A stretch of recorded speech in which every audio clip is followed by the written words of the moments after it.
and we're going to open the regular City Commission meeting. It is Wednesday, November 18th, 2020. And we are hosting this meeting by distance, virtual meeting. And for that reason, we read a disclosure to comply with the Kansas Open Meetings Act. And acting city clerk will read that disclosure. Misty Kems. This is Misty Kems, acting city clerk speaking, and I will be providing information for remote access to today's meeting, as well as procedural guidelines that will be followed for this meeting. Due to efforts to mitigate the spread of COVID-19, physical access to the City Commission meeting will be restricted. In accordance with Kansas Open Meetings Act, the meeting can be viewed live on Channel 23 and via Facebook Live or listened to by dialing 1-312-626-6799 and entering meeting ID 958-8516-8215 #. Please note that participants who generate unwanted or distracting noises may be muted by the meeting host. If this happens, please unmute yourself when you wish to speak. Guidelines for this meeting are as follows. Each member of the public, staff, or presenter is required to state the individual's name and title, if any, each time the individual begins speaking or voting so that the individual can be identified by remote listeners or observers. Citizens that submitted comments by 8 a.m. today to publiccomments@ottawaks.gov were given to the City Commission to be read during public comment or during discussion on an agenda item. The Commission must describe at the beginning of the meeting the process that will be used for a closed or executive meeting pursuant to KSA 75-4319 and amendments thereto. Thank you, Misty. Now I would like to have you call the roll. Call the roll. Mayor Wygand. Present. Commissioner Kaler. Present. Commissioner Crowley. Present. Commissioner Skidmore. Present. And Commissioner Jorgensen. Present. Okay, all commissioners present. I want to welcome everyone who is attending either by Facebook Live or by phone or other media. You're always welcome to listen in on this and participate. Now let's stand and do the Pledge of Allegiance, and then Michael Skidmore will give the prayer for today's meeting. I pledge allegiance to the flag of the United States of America and to the republic for which it stands, one nation, under God, indivisible, with liberty and justice for all. Michael? Sure. Let's bow in prayer. Father, we give you thanks that we can come before you anytime, anywhere about anything. And we come to your throne with any request. And Lord, this morning we come with you with anxiety of hearts. We're in the middle of this pandemic and it sounds like it's getting worse. And we know your scripture tells us that we can cast all our anxiety upon you because you care for us. Father, there are many people that have lost their jobs during this pandemic, and we just pray that you'll be able to provide employment for them. Many people have lost family members to this pandemic, and we just pray for an extra measure of comfort for those families that are suffering. Lord, we do lift up our first responders and our entire medical community this morning. I can't imagine the frustrations and the angst and the stress that they're under right now. So I just lift them up to you and give them guidance. We're mindful of David facing the giant. It took bravery and courage and aggressiveness to face that giant. And I pray the same for all of our medical community as they face this pandemic day in, day out. We just give you thanks for each and every one of them. We also lift up other public servants this morning. As we want to honor city employees that have been with us for many years. We're thankful for their dedication and service. We just pray for special blessing on each one of them and their families. And now, Lord, as we look at the agenda today and the items we are discussing, just give us clarity of mind and sensitivity of heart as we make these decisions, the guidance that we need from you. We thank you in Christ's name. Amen. Amen. Thank you, Commissioner Skidmore.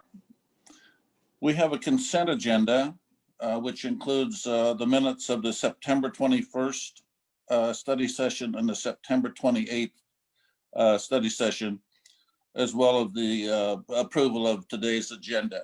Do we have a motion to approve or any discussion on those items?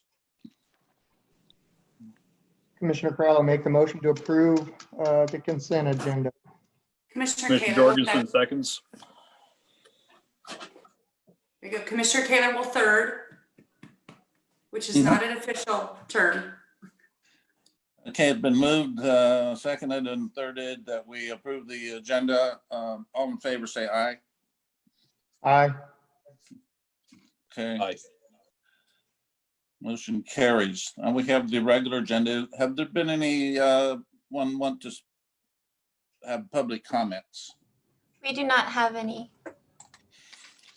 Okay, so we'll not go through that reading of the requirements for that. At this time, I'd like to give the commissioners a chance to declare any conflict or communication they've had that might influence their ability to consider today's issues impartially. Commissioners, is there any conflicts there? Hearing or seeing none, I will move to the new business. Misty? This is Acting City Clerk Misty Kim speaking. 2020 Employee Service Awards. Each year, the League of Kansas Municipalities recognizes faithful, continuous service to Kansas communities. This year, the City of Ottawa is proud to recognize 19 employees with a combined total of 385 years of service to Kansas communities. Please join us as we take a moment to thank those who serve our community today and throughout the years. I am going to read the names. Richard, you pass out the checks or the plaques or whatever we do.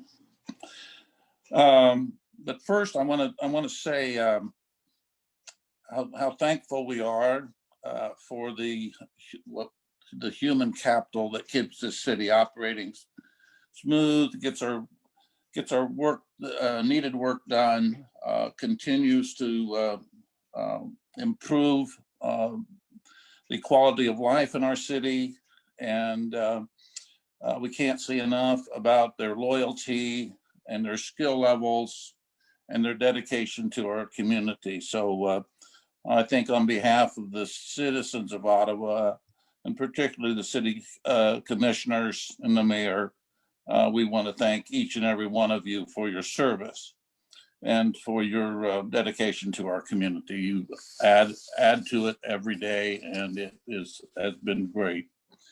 So for 10 years, we have Brian Hall. I don't know if I'm gonna see him or not, each of these, but we have Brian Hall, we have Ryan Murphy, and we have John Thompson Jr. And I'm not sure what any of the departments those fine folks are in. But for 15 years, we have Brian Demerit and Zach Evans. For 20 years, we have Kurt Chapman, Casey Crane, Steve Donahue, Michael Hafley, David Hunsiker, Leah Thomas, and Dennis Tharp. For 25 years, we have Debbie Batters, Chad Bentley, hi Chad, Chris Campbell, Chuck Johnson, Adam Weingartner. For 30 years, Tim Matthias and Steve Morton. Congratulations, guys. Thank you very much. And Richard, you want to say? Mr. Mayor?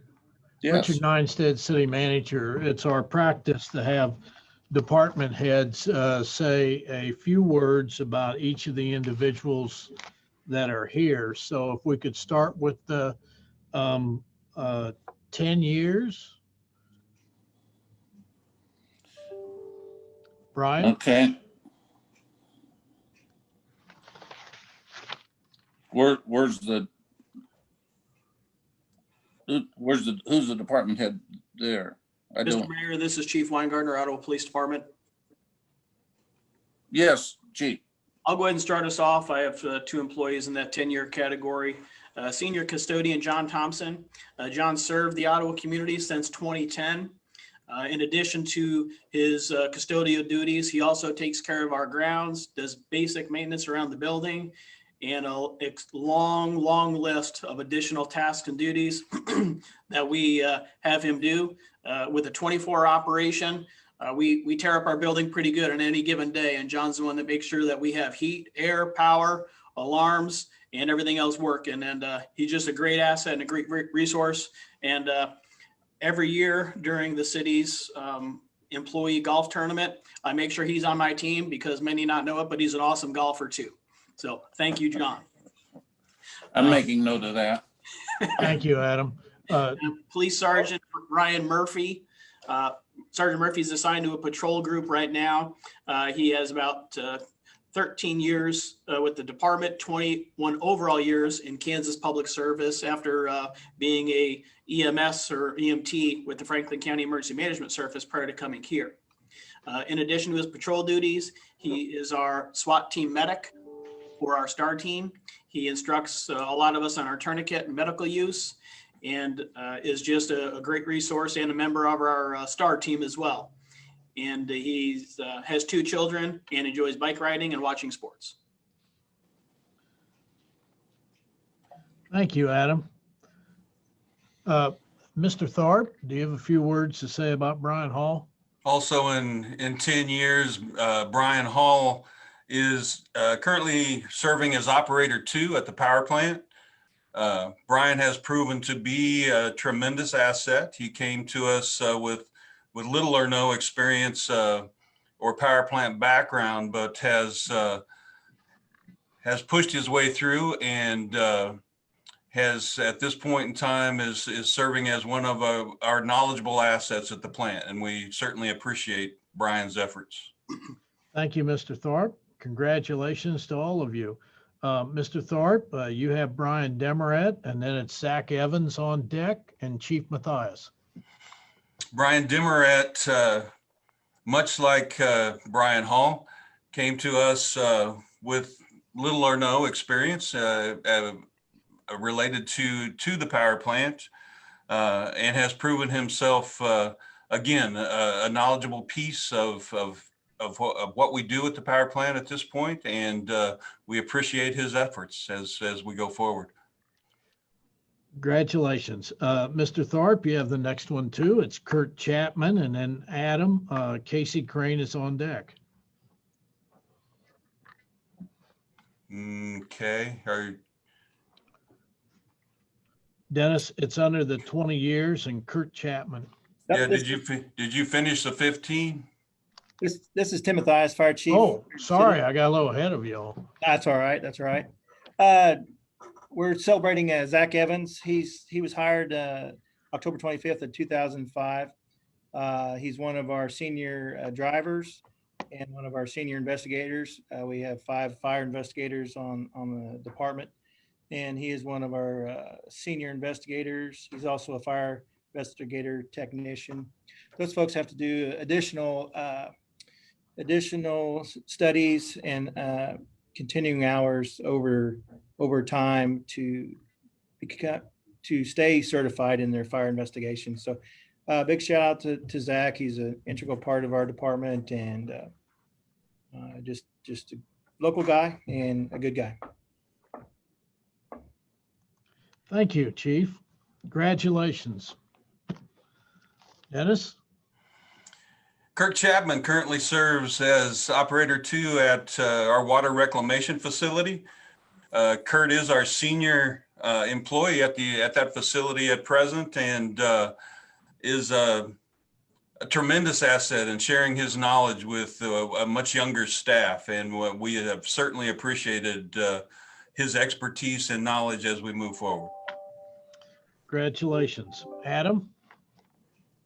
Detective Leah Thomas, been with the department for over 20 years, starting off first as a parking control officer and then becoming a police officer. She currently serves as the detective in our investigations division, where she primarily investigates sexual assault crimes, domestic violence, financial crime investigations, and certainly any major case that we deploy as a team to investigate. She is also one of 2 DARE instructors in our school district and helps plan our annual DARE camp.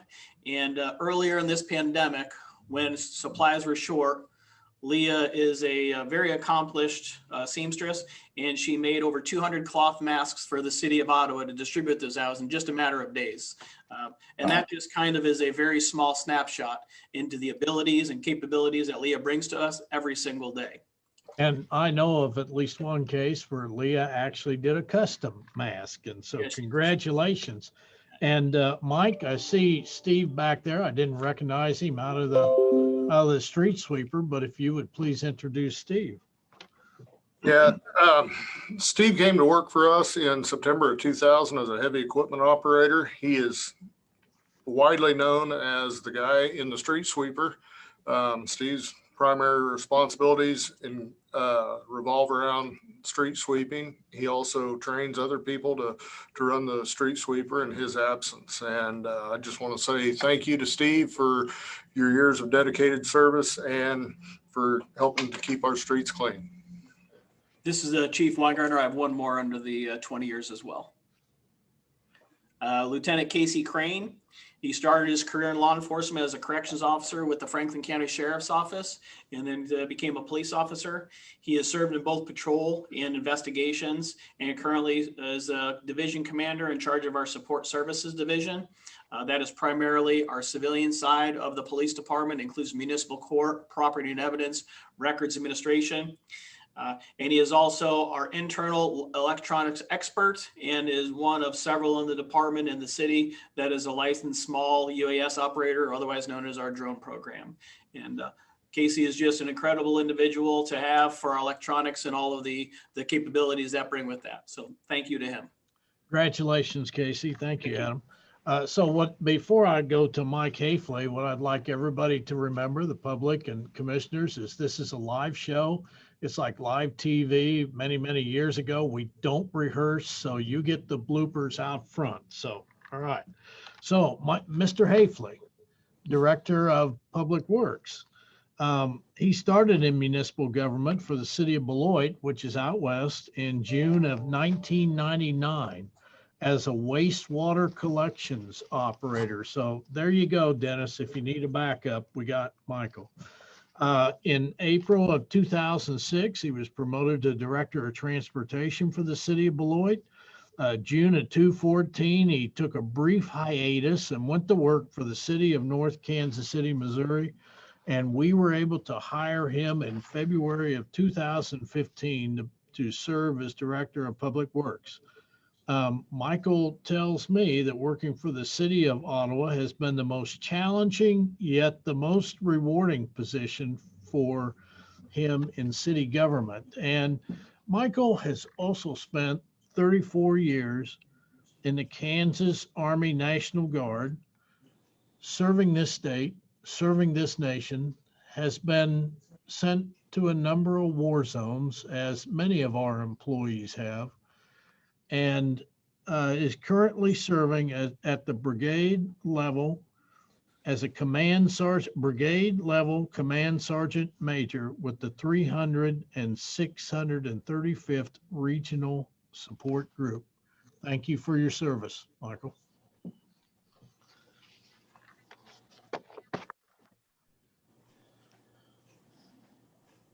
All right, Dennis, you're up with David Hunsaker. Dennis Sarp, Director of Utilities. David Hunsaker actually started with me at the power plant. And we have kind of been on a journey together as we have been a part of this organization. David, as I said, started at an entry-level position and has held pretty much every position at the power plant up until the point of being the current superintendent of our power plant. David brought to the table a technical knowledge related to electronics and electricity that has served him well through his adventures in the last 20 years. And we certainly appreciate his leadership as we move forward as an organization and as a power plant. Congratulations, David. Thank you, Dennis. And we'll now, congratulations to everybody in the 20-year category. Now we'll move on to 25 years. And first up is Dave Batters, and Michael Hafley will introduce Deb. Deb is not able to join us today. She is off today, but Deb started her career working for the city of Olathe and the city of Overland Park. She came to the city of Ottawa as an equipment operator in 1996 and was promoted to cemetery sexton in 2002. If anybody has had the unfortunate time in their life that they have lost somebody and had to bury somebody at one of our cemeteries in the last 20 years, I'm sure they have had to deal with Deb and know that she is a very caring and compassionate person and is probably the best person to have in that sexton role. So thank you, Deb, for your service. Michael, Chad Bentley, please. Chad came to work for the city of Ottawa in 2000 as a heavy equipment operator. In 2014, he was promoted to his current position as assistant street superintendent. And his primary responsibilities are replacing curbs and sidewalks and overseeing the levee maintenance. Chad also fills in for Justin McCurdy when in Chad's absence, and Chad does an excellent job with all the concrete work that he does and running his crew. So thank you, Chad, very much for your service. So thank you. I need to back up. As I said about this being live, I forgot to recognize Dennis Tharp, who is the Director of Public Utilities. And he probably is pretty morose over that because he kind of likes the spotlight. But Dennis began his career with the city power plant, as you heard, at the power plant in August of 2000. He's held several positions, and he was promoted to Director of Utilities in January 2015. He and his wife Stella reside in Ottawa, and many of you know he has two grown children, Rayanne and Jason. And Dennis operated a business on Main Street for 30 years, a pizza business, which I am sure that many of you ate at.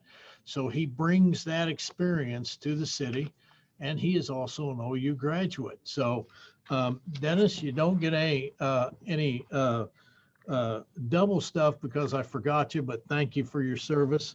And we'll go back to the 25-year list. And Dennis, you can pick up with Chris Campbell. Very happy to do that. Once we hit 25 years, I think we talk about, some milestones with people that have definitely shown a loyalty to their job and to an organization, to this community. And Christopher Campbell is one of those. Christopher Campbell is currently a water collections maintenance worker too. And the thing about Chris is probably a lot of you may not even know Chris because he is very quiet, but he does his job in a manner that that keeps this community consistently moving forward. He is very versed and knowledgeable with all of the equipment, and in particular the VACCON and the camera van. Chris is the one that does a lot of the work in keeping especially our wastewater system flowing. And so many thanks to Chris for 25 years of dedication to this organization.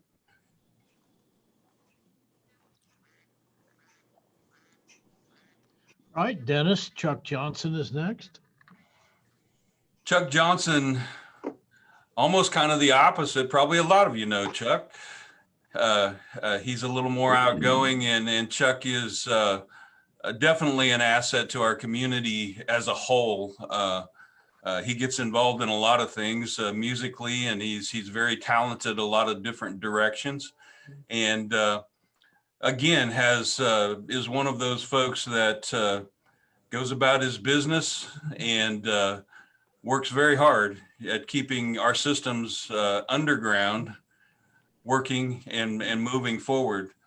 Currently, Chuck serves as our assistant superintendent, and that truly is a milestone for Chuck. He has done some really great things in the last few years in building his leadership skills and being a part of helping others learn the systems. Thank you. Congratulations, Chuck. So to wind up the 25 years, since I don't want to forget another department head, I'd like to introduce to you Chief of Police Adam Weingartner. Adam began his career in 1995 after serving in the U.S. Army. He served in a detective unit from 2005 to 2007, and then he returned to the patrol division as sergeant in 2007. Adam was promoted to lieutenant in 2009 and captain in 2012. And I subsequently appointed him as chief of police upon the departure of Dennis Butler several years ago. Adam currently serves as the patrol division commander, patrol information star, and star team commander. And he's currently attending the FBI National Academy virtually in Quantico, Virginia. And what I can tell you about Chief Weingartner is he is not only a policeman's policeman, but he understands the overall picture. He leads his department very effectively, and he deeply cares about this community and citizens, and is very in tune with national turmoil. We have a lot of conversations about that, and Chief Weingartner does what he can to make sure that we have a safe community and our officers are always in contact with their citizens. So thank you, Chief Weingartner. So we'll now move on to Chief Matthias, Fire Chief. So if some of you are not muted, would you please mute? Maybe we can stop that echo. All right, thank you. So Chief Matthias, you're at the top of the list, so I won't forget you. So Tim was hired as a firefighter EMT in 1990. He was reclassified to a driver engineer in 1995 and later promoted to captain. In 2014, he was promoted to his current position as fire chief. He has an associate's degree in emergency medical sciences and has a bachelor's degree in fire science. He is a member of the Governor's Fire Service Training Commission and is a paramedic. Chief Matthias has many certifications he has earned throughout his career in the fire service. Now, here's what I can tell you about Chief Matthias. The chief, just like Chief Weingartner, believes in this community, believes in safety. He is a fireman's fireman. He understands the big picture. He is working on several initiatives to lead us into the next decade. And I appreciate his counsel and his knowledge about the fire service and how we make things safe. And here's one other thing you might not know about Chief Matthias. He is one half of a set of twins. Congratulations, Chief. Laurel, Steve Morton is up next. All right. So Steve has been with the city of Ottawa for almost or as long as I've been alive. So that is pretty impressive. He has read approximately 1.2 million utility meters, and he's walked the community over 360 times. So that's roughly 39,000 miles he's covered for our citizens in the blazing heat and the frigid cold. I just want to note that his reliability, accuracy, and commitment is a true asset to this organization, and I cannot thank him enough for everything he's done for both the city and our department. Thank you, Steve. Thank you, Laurel. Thank you to everyone who serves the city. Thank you for these milestones that we've separated, that we've recognized today. It is, our success is dependent upon our employees, and they do a great job. They serve this community. They get up every day. They've been working under extraordinary conditions since March of this year, and they believe in what they're doing for this community. That's why they're here. So thank you all very much. And Mr. Mayor, I will turn this back over to you.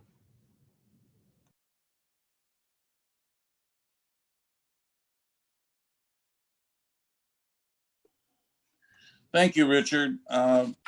I think that you've said it all. Basically, we have a great team of employees, and it's great that they stay with us and do their best every day that they can. And it has been an extremely tough year. We've asked them to go above and beyond what anybody could have expected when they signed on. So unless one of them want to say anything, we will move on to our next agenda. Thank you to those who are listening in, and I know, Chad, you're on there if you want to speak up through that mask. But anyway, thank you, guys. See Steve around town all the time, cleaning up. Okay, moving on to the rest of our agenda. Item 10, Misty. Request for approval of Code of Ethics resolution. This resolution was amended to update the section on penalties in the code, and Wendy will speak to that. Good morning, Mayor and Commissioners. As you know, both items 10 and 11 were made necessary because the city was fortunate to be selected for a CDBG CV grant. And so both of these items are related to provisions that the state of Kansas asked us to comply with. The Code of Ethics was adopted previously, and as was just said, we didn't make any changes except for that the state now requires that there be a penalty section. And so that penalty reads, just for clarity, violations of this code of conduct by the city's elected officials, appointed officials, officers, employees, or agents of the city may be addressed through private counseling, internal disciplinary action, public censure, or if criminal in nature, by reporting to the appropriate law enforcement agency for possible prosecution. I'm happy to answer any questions. Commissioners, we talked about this at length and reviewed it at our study session. It's an important resolution. Do we want to any Mayor further Wygant? discussion, or can I have a motion? Mayor Wygant? Yes. Commissioner Taylor speaking. I move that we approve the Code of Ethics resolution as listed in number 10 on our agenda. Thank you. Is there a second? Commissioner Crowley will second. Commissioner Crowley seconds. Is there any other discussion? I asked the acting city clerk to call the roll on that. This is Call for a Acting vote. City Clerk Misty Kim speaking. How do you vote, Commissioner Crowley? Yes. Commissioner Skidmore? Yes. Commissioner Jorgensen? Yes. Commissioner Kaler? Yes. And Mayor Wygand? I vote yes also. Motion carries. Item 11. This is Acting City Clerk Misty Kim speaking. Request for approval of procurement policy resolution. This resolution is to document city policies in relation to purchasing goods and services, and is made necessary due to the CDBG -CV grant. Wendy will discuss that one also. Good morning again. This is Wendy Lee, Director of Community Development. As was just said, this relates to another requirement of our grant, but this is the first time we've had a resolution really identifying how we were going to do procurement for the city. This resolution was largely created by the city manager in coordination with members of our finance department, the city attorney, and others. And so it's a short and sweet sort of procurement policy, but it does at least call out the necessary parts to guide the organization. Should we be doing the small purchases, which are less than 25,000, and then real small under 5,000, whether we're doing sealed bids, competitive negotiation, or non-competitive negotiation. And then also indicates that we'll keep those records on hand. I'm happy to answer any questions if there are any.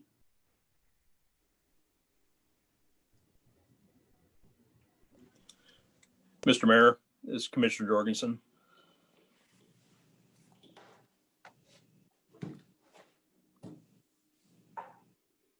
Yes, Commissioner. Mr. Mayor, I move to approve the request as described in item 12 of the agenda. I'm sorry, item 11 of the agenda. Commissioner Kaler will second. Been moved and seconded. If there's no further discussion, I call for the vote. This is Acting City Clerk Misty Kemp speaking. How do you vote, Commissioner Kaler? Yes. Commissioner Crowley? Yes. Commissioner Skidmore? Yes. Commissioner Jorgensen? Yes. Mayor Weigand? And I vote yes also. Motion carries. Item 12. This is Acting City Clerk Misty Kemp speaking. Request for approval of resolution amending planning fees. This resolution establishes planning fees as provided in the city's zoning regulations. Wendy is up again.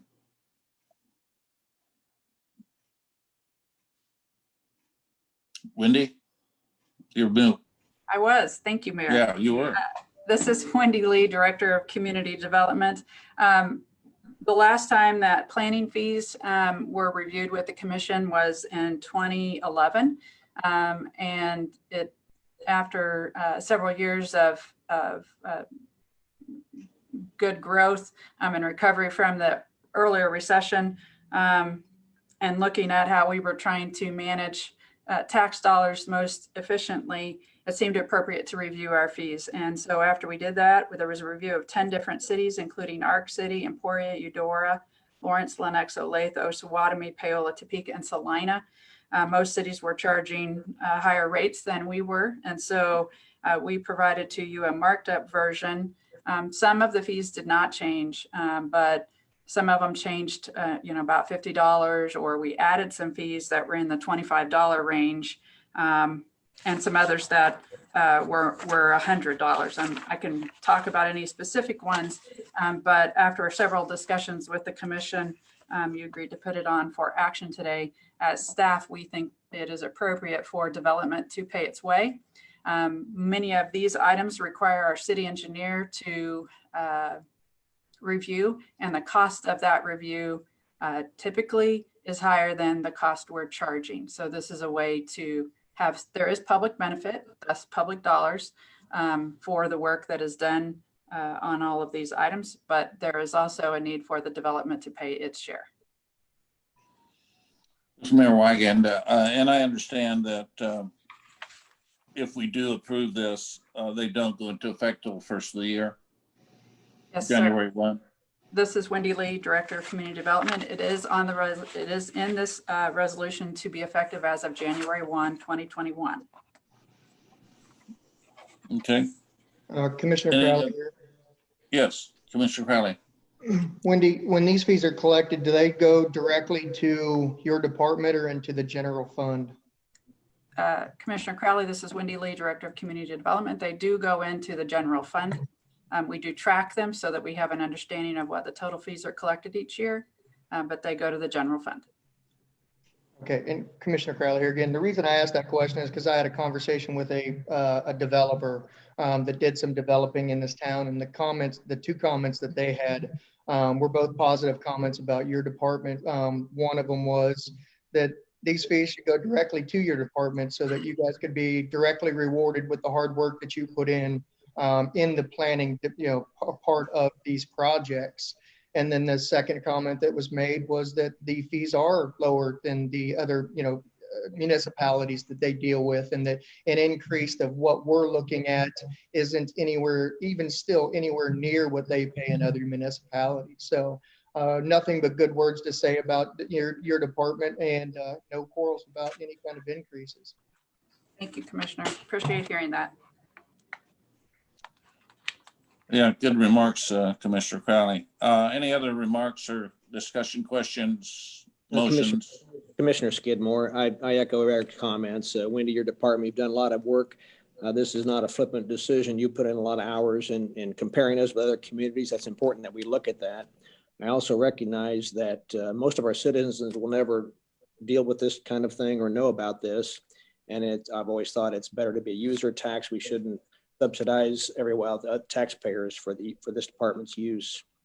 And so I appreciate all that work you put into this. And so with that, I'll make a motion. We approve item number 12 on our agenda. Commissioner Crowley. Mr. Kaler will second.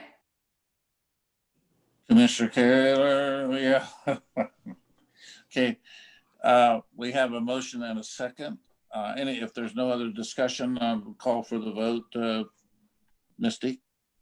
This is Acting City Clerk Misty Kemp speaking. How do you vote, Commissioner Jorgensen? Yes. Commissioner Kaler? Pardon me, yes. Commissioner Crowley? Yes. Commissioner Skidmore? Yes. And Mayor Wygant?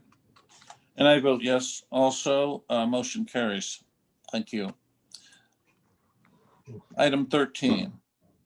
This is Acting City Clerk Misty Kemp speaking. Request for approval of resolution supporting public health efforts to mitigate disease spread. To encourage model behavior consistent with the recommendations of public health officials, this is the resolution that our city manager and our chief of police will address. So Commissioners, Mayor, Richard Neinstead, City Manager, if you will bear with me a minute here. I want to put something up on the screen.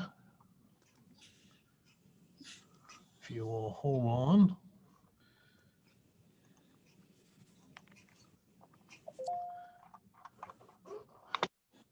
So, Misty, can you put that resolution up on the screen, please?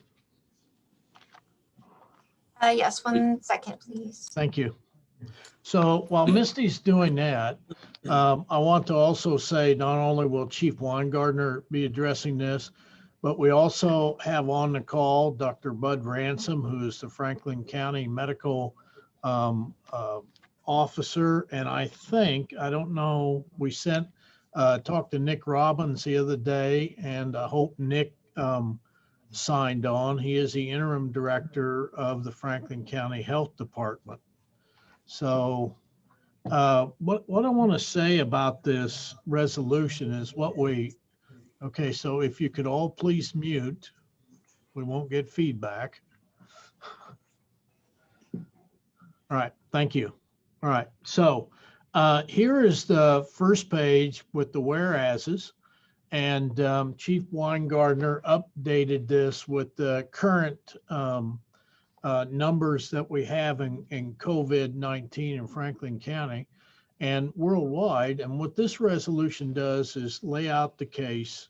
We're dealing with a serious pandemic here. We're dealing with a serious disease. And just as an example, there were 10 deaths statewide over the weekend, and half of those, unfortunately, were in Franklin County. So we know that this is affecting families, this is affecting friends, this is affecting families. So if you'll go to the next page, please, Misty. What the next page does is I don't even want to use this word, but I have to get to where we're going. This is not a mandate. This is not a mandate.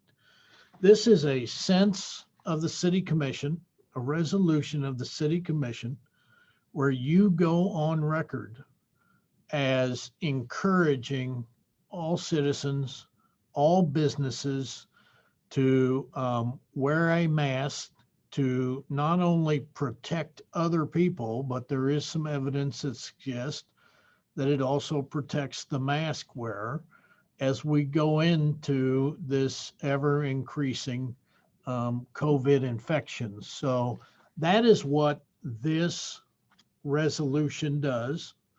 It is you going on record encouraging our residents, our businesses to please do a simple task to help mitigate the spread, to help flatten the spread by wearing a mask. So with those remarks, I'd be happy to turn it over to Chief Weingartner and Dr. Ransom and Director Robbins. Mr. Mayor, Adam Weingartner, Police Chief. Thank you, Richard, for the resolution, and thank you to the commission for listening to us today and being willing to support some of the statements in there publicly. I made a plea on Facebook about a week and a half ago or so, after what at that point was the largest increase in total positive cases, the 2-week and 30-day COVID-19 positivity rate, and an increase in death. And then on our call a couple days ago on Monday, where we discussed this, the county released even more sombering news with an almost doubling of our deaths, but not quite, but certainly raised it way higher than any of us would know. And I personally know at least one of those people that passed away over the weekend, who was a strong advocate for law enforcement, who we'd worked with closely on a number of initiatives that served our community from a safety perspective.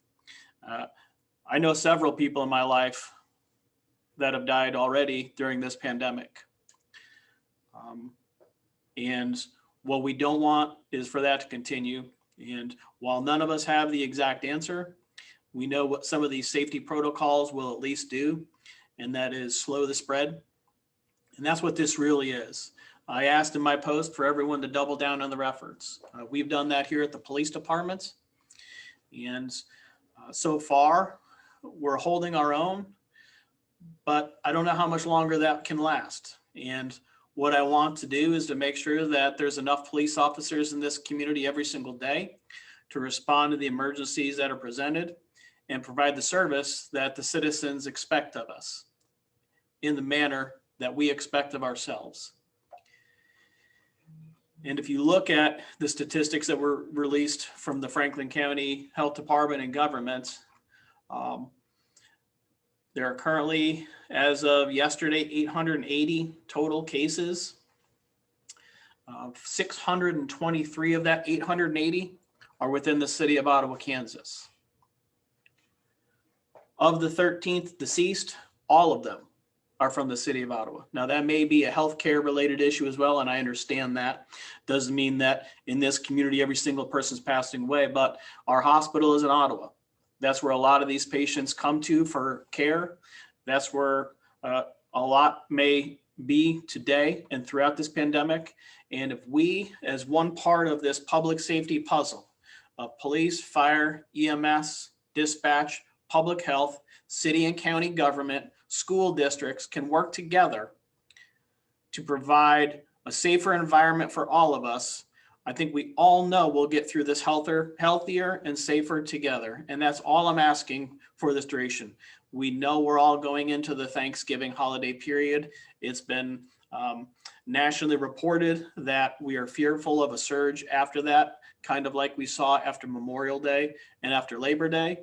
And the cases weren't nearly as, we didn't have the high positivity rates then that we do now. So if we don't want to be meeting back here in a month, sharing even more sombering news, today's the day to at least commit to wearing a mask more, socially distancing more, encourage others that you know and love to do the same thing, and together we'll come out of this better off in the end. Thank you.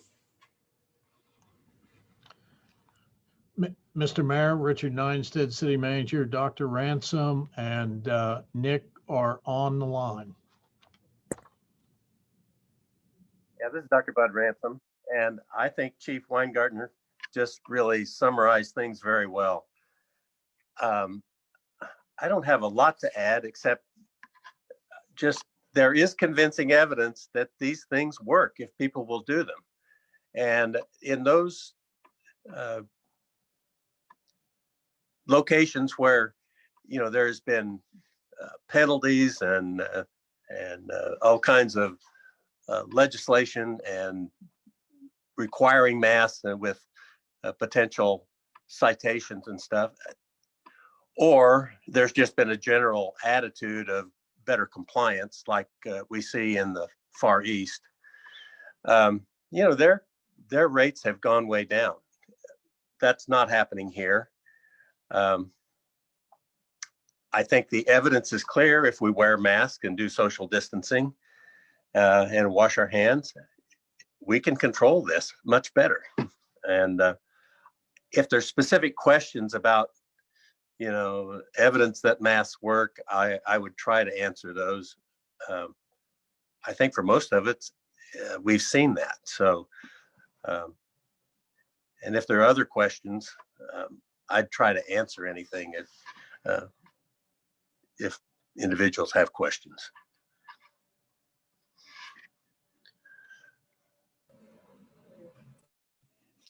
Commissioners, or anyone have a question of Dr. Ransom? I think this is a good thing we're doing. We have got to get this thing under control. We are asking for compliance, but we work together to lick this pandemic. So are there any others that want to comment on this? I know there are those that feel the masks, people die with masks, they've worn masks and all that kind of stuff, but the science shows that masks are effective in reducing the spread of this virus. So, Mr. Mayor, Richard Dinested, City Manager. Nick, I see you're on the line. This is your time. Thank you. This is Nick. I really don't have anything more to add than what Dr. Ransom said and what Chief Weingartner said. One thing is we continue to see, we continue to see an increase. We're at 888 today, and that was as of 9 o'clock this morning, and I've seen more come in. The positives are rolling in right now. One thing, the health department is testing on an average 40 to 50 people a day. OFP is testing 25 to 35, Advent's between 20 and 30. So we're testing about 85 to 100 people a day for COVID-19. The interesting statistics that I put up for my commissioners earlier this morning that I want to share with you all is in October, we had 211 positive cases and we tested 1,630 for a positivity rate of 12.94. We're just over halfway through November and have a total of, as I said, 288 and have tested about 1,200 people. So we're continuing to see increase in testing, but we're also continuing to see increase in symptomatic individuals. And that's the concerning part is as we're rolling into November, we're seeing flu season. We're seeing other diseases that normally fill up the hospitals starting to become prevalent and COVID-19. So there's hospitals in the city that we normally transport to that are on bypass, that are bypassing patients right now, not accepting patients. And these aren't just COVID-19 patients. These are patients with heart disease or other problems that aren't able to get the medical care because the wards are full of COVID-19. So it's getting serious. It's starting to become a reality in transporting patients from Advent of Ottawa to the city, or if we have to take somebody up there. So it's imperative that we start using masks. It's imperative that businesses start requiring mask usage in their buildings and standing up for something that's going to make a difference. So I'm willing to answer any questions. I just wanted to give you those totals. Thank you, Nick. And I see, like on our resolution, I think it's 230,000 deaths in the US. I think this morning I saw it's right at 250,000 as of today. So this is serious stuff. Any other comments? Any other questions? Commissioner Skidmore here. I just want to say thanks to Dr. Ransom and Nick for their diligent work. I'm sure a year ago from now, you never anticipated something like this happening. But I for one, just appreciate your dedication and your attempts to try to educate us. I'm sorry that the people don't seem to take this freedom, take responsibility with this freedom. And I've tried to think of something similar that relates to this. And the only thing, closest thing I come up with, secondhand smoke. You know, somebody smoking a cigarette, they have the freedom to do that. But if you're getting that smoke in your lungs, how it can affect you in a health way, in a health negative way. And the same way with someone that's pre-symptomatic. They're not wearing a mask. They can be spreading it just like secondhand smoke can be. And so I guess it's one way to look at it. It may not be a perfect example, but I just think I agree with you all. If we can just everybody wear a mask when you're out in public, we can turn the table. Thank you, Mr. Commissioner. Mayor. Mr. Mayor, Yes, this is Commissioner Jorgensen. I do have a question for either Dr. Ransom or for our acting director. I know in some of the communities around us, they've done some community testing for asymptomatic people that are not showing any symptoms, just to see how prevalent the virus may be in those folks. Do we have any plans within Franklin County to do something similar to that? I'll be happy to take that one, Dr. Ransom. This is Nick. One of the things that we have found is we do a lot of testing of asymptomatic individuals. If you look at OU, when we've had the outbreaks in the football teams or the sports teams and some businesses, the recommendations from KDHE continues to be only test symptomatic. We will pull the group together and test everyone. Thought process behind that is asymptomatic carriers are proven to be what I guess classified as super spreaders. They spread the virus more than anyone. So just because we don't have standing drive-through daily testing, we do test a lot of asymptomatic individuals that we know are involved in outbreaks or around outbreaks. So testing supplies are hard to come by. I have had a contract signed with a company called Abbott Health that makes PCR testing rapid for 3 months, and was finally told that we could not get that. They're suspending all contracts, which has pushed us down another path. But testing of asymptomatic individuals has to be done by PCR testing. A lot of people will go get tested with an antigen test, which greatly increases or reduces the chance of that being accurate. So with that, we've got to have PCR testing, and that's something that's hard to come by right now. And right now we're using the state and a couple other labs. Dr. Ransom, do you want to expand on that? I was going to say that our turnaround time on the testing is expanded out again. And we can't do totally random testing. We just don't have the capability, and the turnaround time is long. So we are testing groups who might be at additional risk, who may not be symptomatic, but we're not just doing random testing. Although that would be great if we could do it, I don't think we have the capability, and the labs we send the test to are overwhelmed too. So at least for now, we really can't do that. Commissioner Crowley here. I hesitate to say what I'm going to say because I don't want people to misunderstand me here. But I think one of the things that we're not talking about is maybe limiting our activities too. You don't necessarily have to make 3, 4, 5 trips to the grocery store. You could still make that one trip and still spend that same amount of money at our local businesses. But there's less, interaction with people where that virus could be spread. If you're just totally against the mask, maybe that's what you do, is you limit that interaction with other folks. And I understand we all got cabin fever, obviously stay at home and you can't see your friends and your family, but like Chief Weingartner said, it is absolutely sombering to see that we've lost 13 of our, Franklin County residents, and certainly we don't want to see any more go. But like I said, if you're totally against the masks, there's other ways to mitigate that, and one of them could be limitation of activity.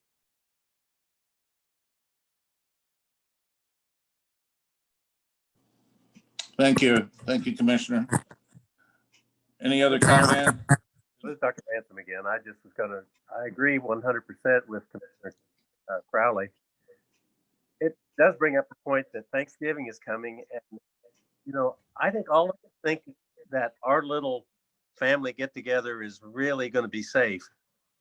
But I think we need to look really hard at that, because if it's beyond our immediate family, that extended family has other connections too. And it's really going to increase the spread. And I know this is an important part of our society, to have our family meetings and family get-togethers at Thanksgiving, and it's going to be Christmas too.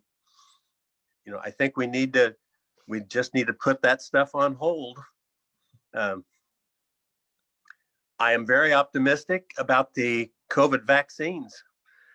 So I think we just need to see that light at the end of the tunnel, and we can get back to normal. It's going to be a few months, but we are going to get back to normal. I am very optimistic that the COVID vaccine, if it becomes in widespread use, it's really going to put a stop to this, at least slow it way down. So I think we have to keep that in mind too. So let's put off our get-togethers this fall and get this under control, get vaccinated, and then get back to normal. Thank you, Doctor. Commissioner Skidmore, comment. I appreciate that, Dr. Ransom, what you're saying. I think sometimes we have to realize we may have to sacrifice one Thanksgiving so that we can have many more in the future. And that's kind of what we're decided to do. So you have to look at it in a different light, I guess. And I just wanted to read something from the Topeka Capital Journal on Monday. It said, Kansas rising COVID numbers have caused Forbes magazine to label the state as the 10th riskiest to visit in the country. So here we are. We're in the top 10. It's not a top 10 list we want to be in, but nonetheless, there we are. So let's all work together, Kansans, and we can make this thing happen, make it go away. Yep, that's a list we don't want to be on. Is there a motion on this as we move forward? We don't want to be turkeys and get together on Thanksgiving this year if we can avoid that, okay? Is there a motion? Commissioner Skidmore will make the motion. We approve the item on number 13, the resolution we talked about. Commissioner Crowley will second. Been moved and seconded. If there's no further discussion or comments, I would call for the vote. Misty Kims. This is Acting City Clerk Misty Kim speaking. How do you vote, Commissioner Skidmore? Yes. Commissioner Jorgensen? Yes. Commissioner Kaler? Yes. Commissioner Crowley? Yes. And Mayor Weigand? And I vote yes too. Motion carried. Thank you very much. Very important thing we just did. Moving to item 14, a report by the city manager. Richard? Thank you, Mr. Mayor and Commissioners. Richard Ninestead, City Manager. I want to thank Dr. Ransom and Nick for participating in this discussion and the assistance I had from Chief Weingartner in developing this resolution. And I want to thank you for your passage. To go along with that, we have a very serious concern about COVID within the city organization. And we have had some very serious challenges since March, and we're seeing it start to ramp up. So some departments are already doing it, but we're going to take a step backward and to us in a sense, and start doing schedules that rotate people in and out. Now, why is that? Why would we do that? Because if we have an infection in the group, what we're trying to do is to prevent the entire group from being infected so that we can continue at least giving a level of service. Now, it could mean that we don't respond as fast. It could mean that when Commissioner Crowley needs that inspection, that we have one inspection that day. So I would ask the citizens to please have patience. Please bear with us. We are no different than any other business. If we have an infection go through and we take out an entire department and we have come close to it, then it deeply affects our ability to serve the community. And I can tell you that all of our department heads have mutual aid agreements. Not all, but public works, utilities, public safety have mutual aid agreements, and others rely upon us and we rely upon them. So I just ask the public, as we go through this period of the infections continuing to climb, that we take these actions to try and help ensure that our workforce is healthy and our workforce is able to respond to the services we need to provide. So thank you for the time on that. With that, and I think that Commissioner Crowley's comments about watching what you do, watching the trips you do. OMA Director Tiffany Evans, we had a discussion, Michelle, Tiffany, and I the other day, and we are not going to do recreation and entertainment events, at least through the rest of the year, unless we're able to live stream it. So I believe Tiffany is on this call, and I would be happy to turn it over for a few minutes to update you and the public on OMA events.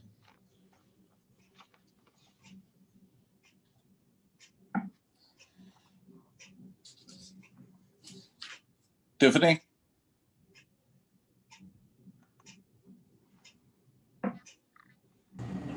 Can you hear me now? Yes. Okay. Tiffany Evans, OMA Director, here this morning, and I too think that Commissioner Crowley's comment about limiting our activities is very vital for our community at this time. And with that said, we were able to move a lot of our events outdoors this spring, summer, and even into the fall. And as we move into these colder months, people just don't want to stand outdoors. And we want to make sure that we're keeping our community, our staff, and our volunteers safe. And with that said, we will not be holding any large events that are recreational or entertainment. We do have our Songwriter Showcase series that is taking place right now. And when we developed that series, it was designed to be a virtual event through the winter months to give our patrons some entertainment to look forward to. So we will continue doing that. Richard and I have discussed, and Michelle, we've had a couple of funeral homes reach out to us about the possibility of maybe doing some funerals and such. And so we will take those requests on a case-by-case basis and see if we can help our community, but also make sure that we're doing it in the safest, most practical way as well. I'm open to any questions if anybody has any about the status of the OMA. Thank you, Tiffany. I certainly appreciate your concern and this effort, being involved in this effort. I have a question about how are we going to spread the news that we do have this resolution? And I have a question about the sign at 15th and Main. Is that a city sign, or is that a county or a state? Well, Mr. Chief Weingartner, the message board at 17th and Main is a county owned message board. It belongs to the Office of Emergency Management, and the police department and city has a sign, and we'll be getting our sign out too before next week for the holiday. Okay. Mr. Mayor, City Commissioners. Yes, Richard. We're going to publish that as part of, we received money through the CARES Act that do mask education, and we will be publishing that. We will be working with COFO to incorporate that into what they're doing also. We'll publish it alternately in the Herald. We will put it on our website. We will make copies of it and put it in our desk, in our downstairs for the public to, and each of you can take copies of that, and you can pass it out to businesses that you're in. You can give it to your neighbors. You can give it to your friends. And we hope those are the same, that your friends are your neighbors and your neighbors are your friend. But you have a role also. And I would also remind the commission and the public that we have masks. We have masks. We were able to purchase masks. We've been giving masks away to the public that wants it. All they have to do is contact my office, and commissioners, feel free to take some masks with you. You can hand those out to citizens. You can give those to citizens. We have a lot more masks. So if somebody says, I don't have a mask to wear, all you have to do is contact your elected representative or give us a call here at City Hall, and we will make sure that you have masks for yourself and your family, so you can protect others and protect yourself. Thank you, Richard. I'm not sure John Cohen's on here, but I'm sure he will ask his membership maybe to put a sign on their door about that resolution, and so they're aware walking into a business that mask is important. Richard, do you have anything else? I do not, Mr. Mayor and City Commissioners. Thank you for the time. Thank you. Okay, City Commissioners, Commissioner Skidmore, have you got anything to add? Well, just want to add one more thing about our city employees. Thinking about this, what an honor it is to have these people here for that many years. And I was thinking about how many of them are on call 24 hours a day. I don't know if Commissioner Jorgensen's ever had a call in the middle of the night for someone needing a loan or not. I haven't. And so we're kind of an 8 to 5 workplace people, or I guess maybe 7 to 6 in some people. But nonetheless, I think these people, any of them are on call 24 hours a day. And we tend to forget that unless we really need them. And so I just want to point that out to them. We thank them for their service. Thank you, Commissioner. Commissioner Kaler. Thank you, Mayor Weingartner. I appreciate that. I wish that you could see the little notes I was scribbling here, because every time I would write a little note of something that I wanted to say, one of my fellow commissioners would say it. And so, which makes me think that we all recognize the importance of keeping every one of the citizens of the city of Ottawa safe. And I want to see them not only in 2020, but I want to see them in 2021 and 2022 and many years afterwards. Today, in the tenure that I've been on the city commission, both of my daughters have given up their birthdays so that I could be on city commission meetings. Not once, but I think several times. And this year is no different. Today marks a hallmark for one of my daughters, and she's lost a lot of things for being a senior in high school in a year of COVID, and certainly didn't expect that we would be celebrating her 18th birthday quarantined at home. But she is, and today's her last day. Thank you for being quarantined, but and glad that she's healthy, but just really glad that she's part of our family, and that she's allowed me to be on the city commission and to give to others, and has given up her birthday so many times for me and for the citizens of Ottawa. So happy birthday to her. Thank you, and happy birthday to her. Commissioner Jorgensen. Thank you. I just want to say too that there are other places to get masks as well. If you come by Kansas State Bank, we have cloth masks. If you would like to pick one of those cloth masks for free, that's reusable. I guess a lot of us have talked about analogies, whether it be seatbelts or so forth, for wearing masks. And I think the seatbelt analogy is not a good one, because that protects you, but it doesn't protect the other person from becoming injured if there is an accident. But I got to thinking that 100 years ago, when automobiles were new, there was no rules of where those automobiles drove. You drive down the middle of the road, you can drive on the left side, the right side. But at some point, it was decided, and mutually decided, that people would drive on the right side of the road. And so that was a public mandate at the time that became law later on. And today I can feel like I'm a better driver than anybody else on this call. In fact, I'm the best driver in town. And I could drive down the left side of the road and be perfectly safe. And I could drive fast. I could get down the main street to Walmart in a record time if I just drive on the left side. But that would not be the safest thing to do. I would probably, I wouldn't get in an accident, but it may cause other people to have accidents and become injured. And that's maybe my failed attempt at an analogy of wearing masks. You're saving yourself,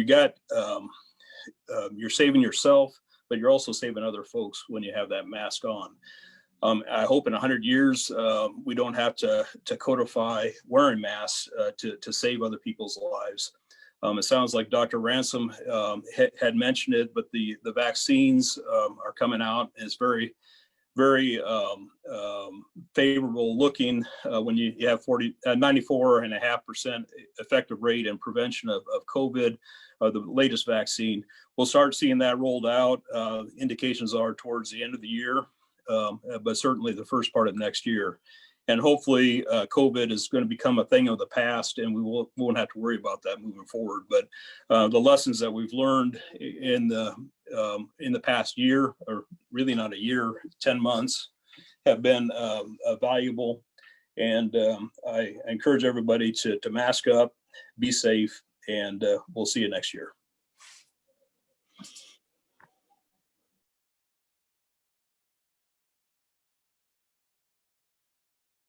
Okay, Commissioner Crowley. I too just want to repeat the thank you and congratulations to the 19 employees for the many years of dedication to the city of Ottawa, and to tell them that they almost have as many years of service to the Kansas communities as our mayor does. So keep it up. Thank you. I was thinking of when Commissioner Jorgensen was talking about 100 years ago. I don't remember driving on the left-hand side, but I'm glad that law did come into being. It became much safer. Other than that, we're all getting to where we know people who are passing away from this, and it's maybe not members of our families yet, but friends and people we know, and it is serious. And we've taken a big step this morning to encourage our entire community to do that, to be safe, and to think before they're out in public and how they conduct themselves. So I'm very encouraged with that. And also the employees, that is amazing, as you guys have said, that we have a continued loyalty, a great staff of experienced employees that want to do the best for the city and to be the best at their jobs that they can be. And so we have that to be thankful for as we move into this season. So with that, I am going to read the announcements of next, the 23rd. That is that Monday? We'll have a study session at 4:00 via Zoom. Thanksgiving holiday with offices will be closed the 26th and the 27th. And November 30th, the study session has been canceled. That's the 5th Monday of the month, and we don't usually hold them the 5th Monday of the month. December 2nd is our next regular meeting, and that is an evening meeting at 7 p.m. via Zoom. There's nothing else to come before this meeting. We'll close this meeting at 20 after 11. Thank you, guys. Be safe.